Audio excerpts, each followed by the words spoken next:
क्योंकि अगर वालिदैन, घर के लोग, रिश्तेदार अपने बच्चों के लिए खड़े ना होंगे तो कौन खड़ा होगा।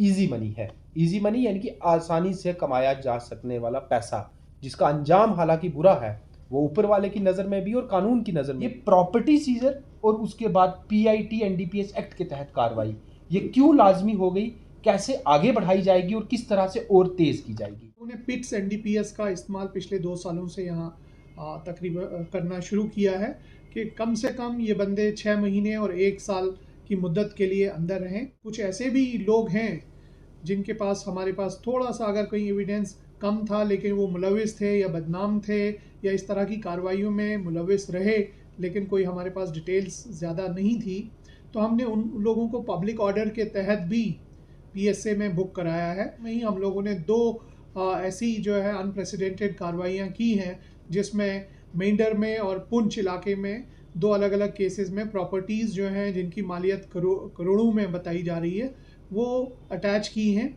तो मज़ीद ऐसी कार्रवाई हम लोग राजौरी में भी कर रहे हैं। कुछ राजौरी व पुंछ अजला में ड्रग्स का जो पूरा खेल है, ये कोई नई बात नहीं। हमेशा से समाज के अंदर लोगों में एक तशवीशकुन लहर रही है कि ड्रग्स के खिलाफ कार्रवाई हो, ड्रग्स पे शिकंजा कसा जा सके। कार्रवाई होती रही, लेकिन जो सबसे बड़ी परेशानी थी वो ये थी कि इससे पहले समाज में ड्रग्स के खिलाफ खुलकर आवाज़ नहीं उठाई जाती थी। लोग शर्म करते थे और उसी की वजह रही कि आप माने पर्दे के पीछे ये खेल, ये कारोबार, ये नशे की लानत बढ़ती चली गई।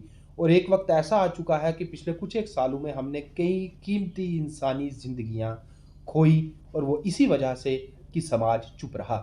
लेकिन अब समाज के अंदर जागरूकता है, लोग खुद सामने आ रहे हैं, और सबसे बड़ी बात कि कई जगहों पर वालिदैन खुद, पुलिस हो या दीगर लॉ इन्फोर्समेंट एजेंसीज हो, उनके सामने हाथ फैलाकर ये दुआ मांगते हैं कि हमारे बच्चों को बचा लीजिए।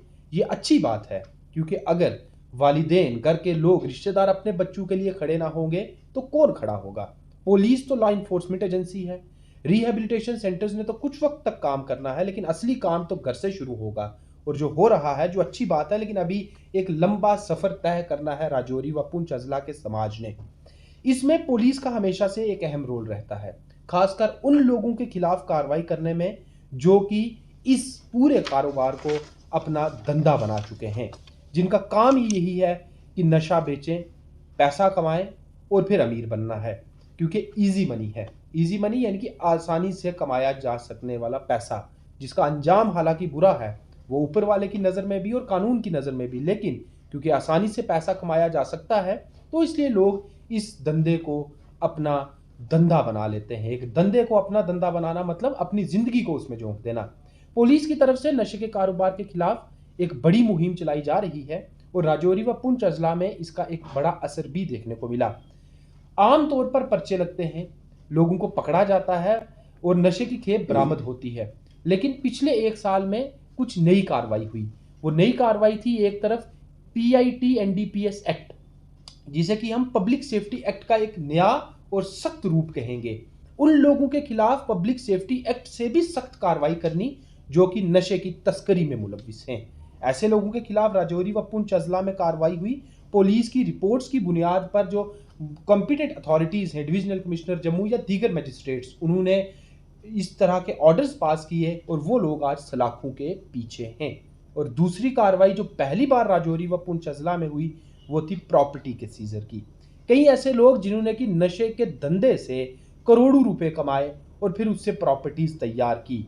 जब उनकी निशानदेही की गई तो उनसे पूछा गया कि आपकी ये प्रॉपर्टी का सोर्स ऑफ इनकम क्या है, आपने अगर ये प्रॉपर्टी खड़ी की है तो पैसा कहाँ से आया। जवाब नहीं था।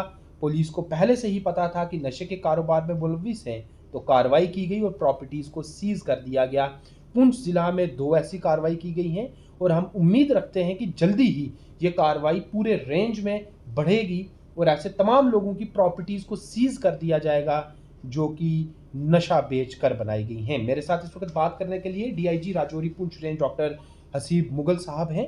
आप सब लोग इनसे बाखूबी वाकिफ़ हैं, क्योंकि ये डीआईजी यहाँ तैनात होने से पहले राजौरी में बतौर एसएसपी भी अपनी खिदमात दे चुके हैं।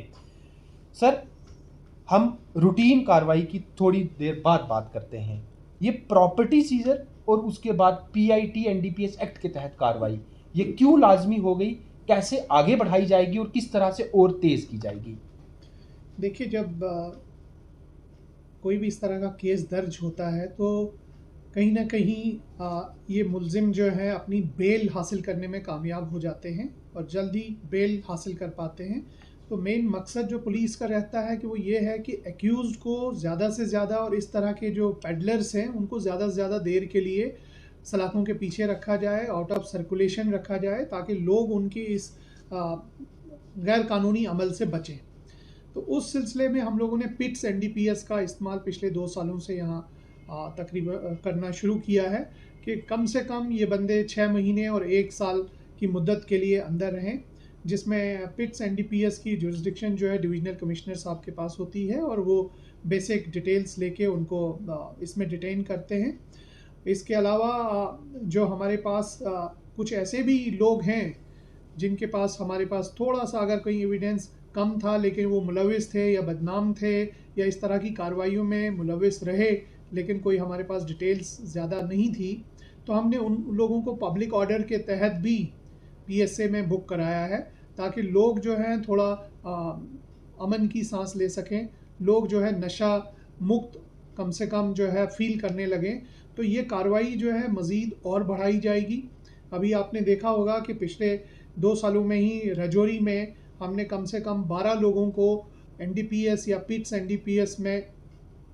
एनडीपीएस में या पीएसए पब्लिक ऑर्डर में बुक कराया है और पुंछ में पिछले 2 साल में 10 लोगों को पिट्स एनडीपीएस के तहत जो है बुक किया गया है और पुंछ में ही हम लोगों ने 2 ऐसी जो है अनप्रेसिडेंटेड कार्रवाइयाँ की हैं, जिसमें मेंढर में और पुंछ इलाके में 2 अलग-अलग केसेस में प्रॉपर्टीज़ जो हैं जिनकी मालियत करोड़ों में बताई जा रही है, वो अटैच की हैं। तो मज़ीद ऐसी कार्रवाई हम लोग राजौरी में भी कर रहे हैं। कुछ केसेस की निशानदेही हो चुकी है, तो कुछ प्रोसीजर में है, तो जल्दी आप देखेंगे कि राजौरी में भी ऐसी कार्रवाई होगी। हमारी सिर्फ एक ही बात सोसाइटी से है, ये सारी कामयाबी जो रजिस्ट्रेशन ऑफ केसेस है, अरेस्ट ऑफ पेडलर्स है, इसमें मेन जो लोगों का कंट्रीब्यूशन रहा, लोग इत्तला हमको देते हैं, बर वक्त इत्तला देते हैं, इंफॉर्मेशन देते हैं और हमारी कार्रवाई में तेज़ी आ रही है। हम लोगों से यही अपील करना चाहेंगे आपके इस मीडियम के थ्रू कि हमें वो बर वक्त खबर दें और ऐसे लोगों को समाज में पनपने न दें, ताकि वो इस बीमारी को हम नशा मुक्त भारत का जो एक ख्वाब है उसको पूरा साकार कर सकें और इसमें अपना रोल न सिर्फ सोसाइटी को बल्कि जो हमारे टीचिंग इंस्टीट्यूशंस हैं, स्कूल्स हैं, कॉलेजेस हैं, वहाँ के असातिज़ाए कराम हैं, टीचर्स हैं, फैकल्टी हैं, वो भी इस पे ख़ास तौर से नज़र रखें। रिलीजियस लीडर्स, रिलीजियस हेड्स भी हैं, उनसे भी हम दरख्वास्त करेंगे कि वो भी इस पे थोड़ी-सी नज़र रखें और जब भी उनके मुशाहिदे में, उनकी नज़र में ऐसी कोई बात आती है, तो वो इमीडिएटली मुतलका थाने को, नज़दीकी थाने चौकी से ये ख़बर शेयर करें ताकि हम इस पे पूरा शिकंजा कस सकें। सर, ये रही जो कुछ ख़ास कार्रवाई इस बार की गई, जो अमूमन कार्रवाई जो हर साल होती है, उसमें भी हमें पता चला कि कुछ बढ़ोतरी हुई है, जो एफआईआर्स दर्ज होती हैं, जो उनमें रिकवरीज़ हैं, जो अरेस्ट हैं, उनका क्या इस साल का फ़िगर है, जो 2023 का फ़िगर है? देखिए, 2023 में अगर राजौरी में देखें तो 36 ऐसे केस जो हैं वो दर्ज किए गए हैं, जिसमें 57 पेडलर्स को अरेस्ट किया गया है। इसी तरह से पुंछ में अगर देखेंगे कि 44 केसेस दर्ज किए गए हैं, जिसमें 70 ड्रग पेडलर्स को गिरफ्तार किया गया है। मैं एक चीज़ आपको ज़रूर बताना चाहूँगा कि पब्लिक में ड्रग पेडलर्स और ड्रग एडिक्ट्स में थोड़ा बहुत कन्फ्यूजन रहता है। पेडलर से हमारी कार्रवाई पेडलर्स के ख़िलाफ़ होती है। एडिक्ट्स को हम सिर्फ मदद कर सकते हैं काउंसलिंग में या मेडिकल फैसिलिटी तक पहुंचाने में। हमारी कार्रवाई ज़्यादा जो है फोकस्ड है पेडलर्स के ख़िलाफ़ है। तो इसलिए जो एडिक्ट्स हैं उनके लिए भी पुलिस की जो फैसिलिटीज़ हैं, चाहे वो डिस्ट्रिक्ट लेवल पे है या जम्मू के लेवल पे हमारा ड्रग डी एडिक्शन सेंटर है, तो पब्लिक से ये भी हम रिक्वेस्ट करेंगे, जो भी इस तरह के एडिक्ट्स भी आपकी सोसाइटी में आगे पीछे नज़र आपको आते हैं, तो उनको भी बर वक्त काउंसलिंग करना ज़रूरी है, उनका ट्रीटमेंट करवाना ज़रूरी है। तो उनकी भी रिपोर्टिंग आप मुतलका थाने में करवा सकते हैं, हम उसमें आपकी पूरी मदद करेंगे। सर, आखिरी सवाल मेरा आपसे ये रहेगा, जो लोग नशे के कारोबार को अपना कारोबार बना चुके हैं, जिनका सिर्फ काम है कि अपना पूरा जो फाइनेंशियल सर्कल है, फैमिली सर्कल है, वो नशे के कारोबार से कमाए गए पैसे से ही चलाना है। क्योंकि कानून में और सख्ती है, दिन ब दिन कानून सख्त होते जा रहे हैं। ऐसे लोगों की ज़मीन भी तंग हो रही है।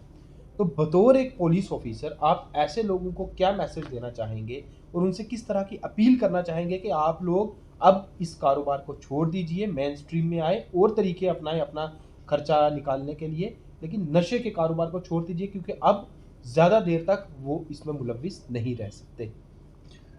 देखिए, बिल्कुल सही बात आपने बताई कि दिन ब दिन ट्रांसपेरेंसी और अकाउंटेबिलिटी बढ़ रही है और सोसाइटी में लोग एक दूसरे को जानते हैं, पहचानते हैं कि आपका सोर्स ऑफ इनकम क्या है और आपका लिविंग स्टैंडर्ड और आपके एसेट्स मूवेबल या इमूवेबल किस कीमत के हैं। तो इसलिए ये असेसमेंट न सिर्फ पुलिस बल्कि बहुत सारी एजेंसीज़ और बहुत सारे अदारे अपने अपनी जगहों पे कर रहे हैं। तो ऐसे लोगों को मैं एक बिल्कुल स्ट्रेट वार्निंग देना चाहता हूँ कि आपका इलीगली कमाया हुआ ड्रग्स के मतलब तस्करी के थ्रू कमाया हुआ पैसा जो है ये सबको दिख रहा है और इसमें जल्द ही जल्द जो कार्रवाइयाँ पुंछ में और मेंढर में हुई हैं आपके यहाँ पे भी होंगी।